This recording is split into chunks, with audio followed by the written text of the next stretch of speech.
Tamil cine talk நேயர்களுக்கு வணக்கம். உங்களோட பேசுவது உங்கள் சரவணன். இப்போ நம்ம பார்க்க போகிற படம் டோபமைன் 2.22 அப்படிங்கிற தலைப்பு கொண்ட ஒரு திரைப்படம். இந்த டோபமைன் அப்படிங்கிறது என்னென்னு உங்களுக்கு சொல்கிறோம். இது மூளையில் இருக்கின்ற ஒரு சுரப்பியினுடைய பெயர். இதுதான் நம்முடைய பல்வேறு ஆசைகளை தூண்டி விடுகிறது. அது எல்லா விதமான ஆசைகளையும், ஒரு பொருளை பார்த்தோன்னே நமக்கு ஒரு ஆசை வருது, அந்த ஆசையை தூண்டி விடுவது அதுதான். இன்னொரு பக்கம் ஒரு காஃபியை குடிக்கிறோம், அந்த காஃபியோட டேஸ்ட் நமக்கு வந்து மறுபடியும் அதே காஃபியை குடிக்கணும்னு ஒரு ஆசையை தூண்டுது. அது இந்த டோபமைன். அது நம்முடைய ஆசைகளையும் கிளர்ச்சியையும் தூண்டிவிடக்கூடிய ஒரு டோபமைன். அது சிக்கிட்டா அவ்வளோதான் அப்படிங்கிற மாதிரியான ஒரு புகழ் போதை, எல்லாருக்கும் மது போதை, பணப்போதை, எல்லா போதைகளுக்கும் ஒரு அடித்தளம் இந்த டோபமைன் அப்படிங்கிறது மூளையில் இருக்கின்ற ஒரு பகுதி. அதுதான் மருத்துவர்கள் சொல்கிறாங்க. இதைத்தான் இந்த படத்துக்கு தலைப்பாக வச்சுருக்காங்க. இந்த படத்தை hashtag products FDFS productions company தயாரிச்சிருக்காங்க. படத்தை திரவ் அப்படிங்கிறவர் படத்தை கதையை எழுதி தயாரித்து இயக்கியும் இருக்கார். அவரும் நடிச்சிருக்கார் முக்கிய கதாபாத்திரத்தில். அவர் கூட விஜய், விபிதா, நிக்கிலா, ராகவ், சத்யா சாம்சன், சக்திவேலர், சதீஷ், விஜயலட்சுமி, ரவி ஏழுமலை மற்றும் பலரும் நடிச்சிருக்காங்க. ஒளிப்பதிவு பிருத்வி ராஜேந்திரன், எடிட்டிங் திரவ் பண்ணியிருக்காரு, பாடல்கள் திரவே எழுதியிருக்காரு, இசையமைச்சிருக்கிறது ஆழன் சோஜி. சென்னையில் இருக்கிற ஒரு அப்பார்ட்மெண்ட்டு. அந்த அப்பார்ட்மெண்ட்டில் கரெக்டாக மதியானம் 2:22 ஒரு கொலை நடக்க போகுதுன்னு ஆரம்பத்திலே சொல்கிறாங்க. அந்த கொலை எப்படி நடக்குது, யார் கொலை செய்யப்படுறா, எப்படி கொலை செய்யப்படுறாங்க, யாரால் கொலை செய்யப்படுகிறார்கள், ஏன் கொலை செய்யப்படுகிறார்கள், அதை கடைசியாக போலீஸ் கண்டுபிடிச்சதா இல்லையா அப்படிங்கிறத இந்த படத்துடைய கதை சுருக்கம்.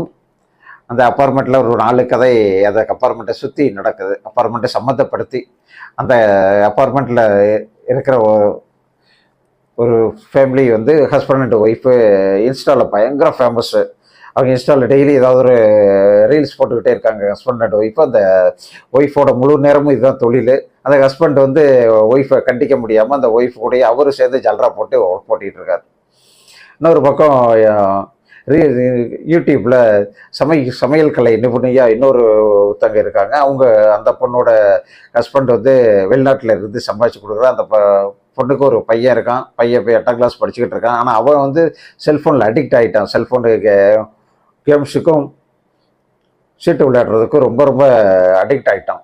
இப்போ அவனையும் அந்த அம்மானால கண்டிக்க முடியாமல் உட்காந்துருக்காங்க.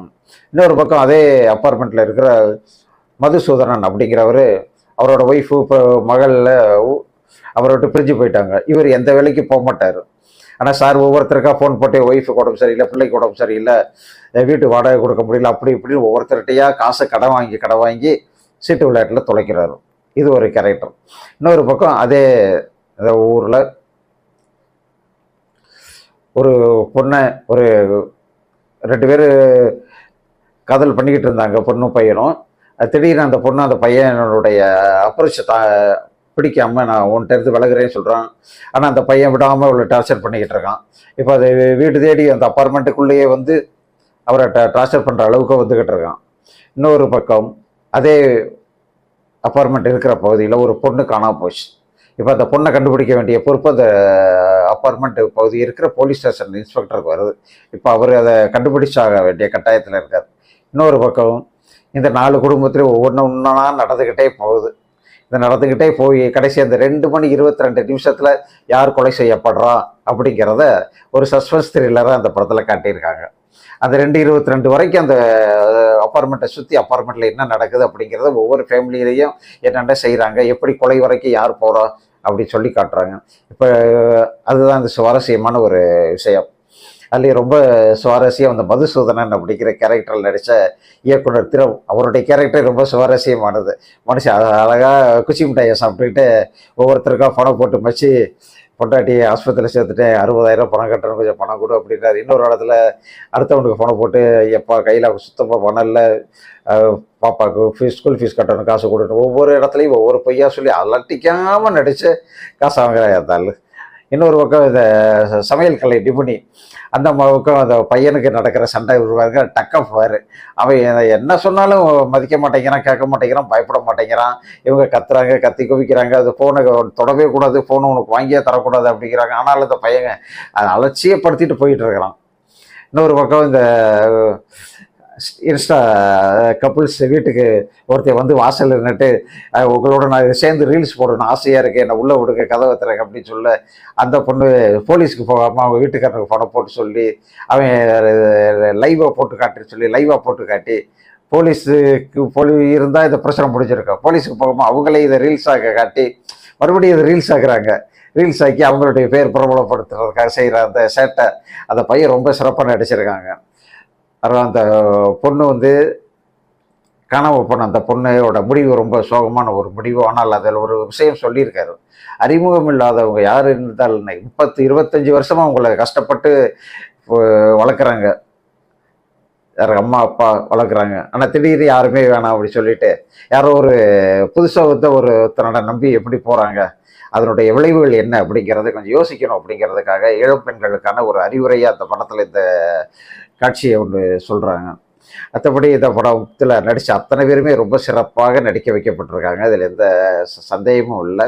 அதை நான் முன்னாடி சொன்ன மாதிரி இந்த ரீல்ஸு ஃபேமிலியில் வந்து தகராறு பண்ணுற அந்த பையன், அவர் இந்த மதுசூதனன், அது இந்த பையனை கண்டிச்சிட்டு இருக்கிற அது சமையல் கலை நிபுணி இவ்வளோ ரொம்ப சிறப்பாக நடிச்சிருக்காங்க. நமக்கே பார்க்குறதுக்கு ரொம்ப இன்ட்ரெஸ்டிங்காக இருக்குது. ஆகா, இந்த ஒரு ஃபேமிலி இப்போ என்ன தான் நடக்கும் பார்த்துருவோம் சொல்லி நம்ம இழுத்துக்கிட்டே போகிறாங்க. அந்த கடைசியாக நடக்கின்ற அந்த முடிவு நம்ம எதிர்பார்க்காத முடிவு, எதிர்பார்க்காத ஒரு தன்மை.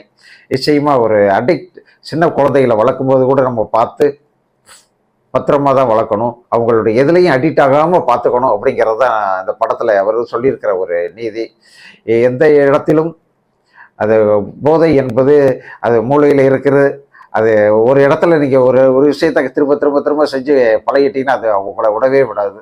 அது மதுசூதனனுக்கு சீட்டு பழக்கம் போதை, அதை சமையல் கலை நிபுணருக்கு சமையல் கலை இந்த யூடியூப் வீடியோ போட்டே ஆகணும் அப்படிங்கிறதுன்னு, இன்னொருத்தங்களுக்கு ரீல்ஸ் போட்டே ஆகணுன்ற போதை, இன்னொருத்தங்க எனக்கு வேணாம், உன் லவ்வே எனக்கு வேணாம், வெளியே போட அப்படி சொல்லிட்டு அந்த பொண்ணு சொல்கிறது.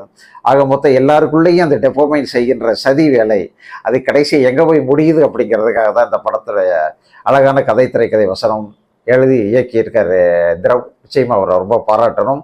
அனைவரையும் ரொம்ப சிறப்பாக நடிக்க வச்சுருக்காங்க. முழுக்க பகல் காட்சியில் நடக்கிறதுனால ரொம்ப அதிகமான ஒளிப்பதிவும் ரொம்ப ஈர்ப்பாகவும் இல்லை, ஆனால் அதே சமயம் குறைவாகவும் இல்லை. ரொம்ப நடுவாந்திரமாக ரொம்ப அழகாக மத்திய தரமாக இருக்குது. இந்த சின்ன பட்ஜெட் படத்துங்களுக்கு எந்த அளவுக்கு இருக்குமோ அந்த அளவுக்கு ஒளிப்பதிவும் தரும். அதே சமயம் எடிட்டிங் நிச்சயமாக ரொம்ப பாராட்டணும். ஏன்னா கணம் தப்பினால் மரணம் அப்படிங்கிற மாதிரி நிலைமை எந்த நேரத்துலையும் நம்மளால் ஊகிக்க முடியாத விஷயத்த கடைசியாக சொல்கிறாங்க. அதனால் நம்ம ரொம்ப யோசித்து ஆக இப்படி நடந்துருக்குமோ அப்படி நடந்துருக்குமோ யோசிக்க வைக்கிறது. அதே சமயம் இதை ஸ்கிரிப்டில் எழுதும்போது எப்படி எழுதி யோசித்து பண்ணாங்கன்னு தெரியல, ஆனால் எடுக்கும்போது ரொம்ப கவனமாக எடுத்திருக்காங்க. அதில் அது உண்மையாக ரொம்ப பாராட்டணும். நான் ஸ்கிரிப்டில் என்ன தான் எழுதியிருந்தாலும் கடைசியாக ஏதாவது ஒரு சொதப்பல் வந்துச்சுன்னா எடிட்டிங்கில் மிஸ்டேக்னால நம்ம டோட்டல் அப்செட் ஆகிடும். அது எப்படி நமக்கு தெரியாமல் வந்துச்சு அப்படின்னு நம்ம கேட்டுருவோம். அதனால் ரொம்ப கவனமாக எடிட்டிங் பண்ணியிருக்காங்க. அந்த எடிட்டருக்கு நிச்சயமாக நம்ம பாராட்டுகள். ஒரு நல்ல மெசேஜோடு தான் சொல்லியிருக்காங்க. இது யாரையும் ரொம்ப போதைக்குள்ளாக்கக்கூடாது, யாரையும் நாம் யாருக்கு அடிமையாகவும் கூடாது, எதற்காகவும் அடிமையாகக்கூடாது. அது அக்ரிணை பொருள் அப்படின்றதும் அர்த்தத்திலையும் சொல்லியிருக்காங்க. அந்த வகையில் இந்த படம் நிச்சயமாக பாராட்டுக்குரிய ஒரு திரைப்படம். 1.5 மணி நேரம் தான் படம், இன்னும் கொஞ்சம் நேரம் இழுத்துருக்கலாம், செஞ்சுருக்கலாம், ஆனால் ஏன் செய்யலன்னு தெரியல. ஆனால் இது போதும் அப்படிங்கிறாரு, இது போதும், கரெக்டாக கிரிப்பாக இருக்குது அப்படின்னு சொல்லி இந்த படம் தியேட்டருக்கு வராது. நிச்சயமாக இது அமேசான் பிரைமில் டெலிகாஸ்ட் பண்ண போகிறாங்க. நிச்சயமாக இந்த வர வெள்ளிக்கிழமை ரிலீஸ் ஆக போகுது. உங்களுக்கு டைம் இருந்தால் நிச்சயமாக பாருங்கள். உங்களுக்கு நிச்சயமாக அந்த படம் உங்களை ஏமாத்தாது, நல்ல ஒரு டைம் பாஸ் படமாக இருக்கும். நன்றி, வணக்கம்.